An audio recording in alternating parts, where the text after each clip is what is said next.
অনিশ্চয়তা। England challenge সামলানোর পরিকল্পনা নিয়ে এখন তোড়জোড় টাইগার ক্যাম্পে। বরাবরের মতো সে পরিকল্পনার কেন্দ্রবিন্দুতে সাকিব আল হাসান, মুস্তাফিজ তাসকিনদের অনুপস্থিতিতে অসম্পূর্ণ পেস অ্যাটাক। ঘাটতি পূরণে বাড়তি দায়িত্ব থাকছে স্পিনারদের ওপর। স্পিনাররা জানে যে তাদের জবটা কি। আর হ্যাঁ, দু একজন প্লেয়ার আমাদের ইনজুরিতে আছে, দু একজন বোলার এখনো শিওর না খেলতে পারবে কি পারবে না। বাট তারপরেও আমার কাছে মনে হয় আমাদের এখন ওরকম স্ট্রেংথ আছে যে কারো জায়গায় যে কেউ আসতে পারে এবং ভালো পারফর্মও করতে পারে।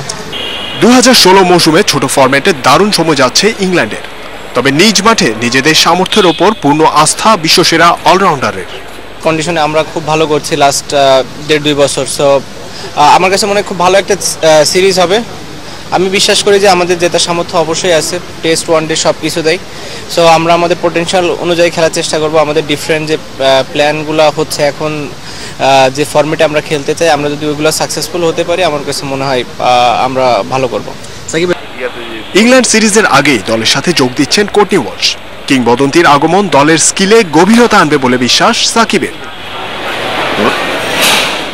Zahir Bhuiyan, independent news, Dhaka. অনুশীলনে শৃঙ্খলার অভাবের অভিযোগ রয়েছে নাসির হোসেনের বিরুদ্ধে।